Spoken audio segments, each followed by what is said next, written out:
Maharaja gold and diamonds, toll junction, Edappally, Palluruthy, Tripunithura, Kalady, Eramalloor, Aroor Palli, Thuravoor, Thrissur.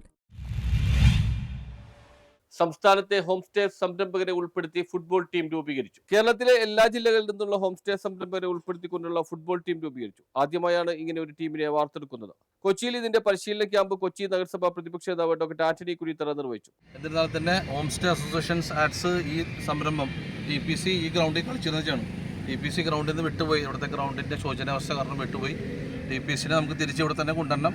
നമുക്ക് ഈ ads ഇന്ന് കളിക്കുന്ന ട്രെയിനിങ് പ്രോഗ്രാം കഴിഞ്ഞ് വിജയിച്ച് വന്നതിന് ശേഷം നമുക്ക് ഇവിടെ സ്ഥിരമായിട്ട് കളിക്കാൻ വേണ്ടി നിങ്ങൾ എല്ലാവരും വരണം.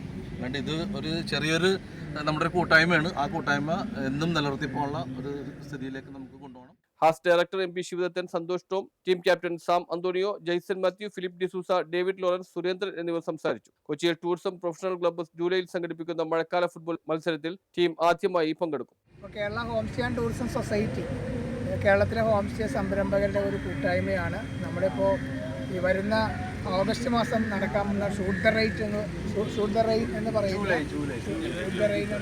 ആ പ്രോഗ്രാമിൽ നമ്മൾ പങ്കെടുക്കുന്ന കാര്യം നമ്മളെല്ലാവരും കൂടി തീരുമാനിച്ചതിൻ്റെ അടിസ്ഥാനത്തിൽ ധാരാളം കളിക്കാനുള്ള ഈ ഫോർട്ട് കൊച്ചിയിൽ നിന്ന് തന്നെ ബഹുമാനപ്പെട്ട ശ്യാമും ഫിലിപ്പും ഒക്കെ കൂടി താല്പര്യമെടുത്തിട്ട് ഒരു ടീമിനെ നമ്മൾ തയ്യാറാക്കിയിട്ടുണ്ട്. അപ്പോൾ ധാരാളം പേര് ഇതുമായി ബന്ധപ്പെട്ട് വരുന്നുണ്ട്. ഏതായാലും അതൊരു നമുക്ക് കുറേ പ്രതീക്ഷ നൽകുന്ന ഒരു സംരംഭമാണ്. കേരളത്തിലെ എല്ലാ സ്ഥലങ്ങളിലെയും ആളുകളെ ഉൾപ്പെടുത്തിക്കൊണ്ട് ഒരു പുതിയ ടീം ആരംഭിക്കണം എന്ന് പല കോണുകളിൽ നിന്ന് അഭിപ്രായമുണ്ടായിട്ടുണ്ട്. ഏതായാലും എറണാകുളത്ത് നടക്കുന്ന ന്യൂസ് ബ്യൂറോ, ഫോർട്ട് കൊച്ചി.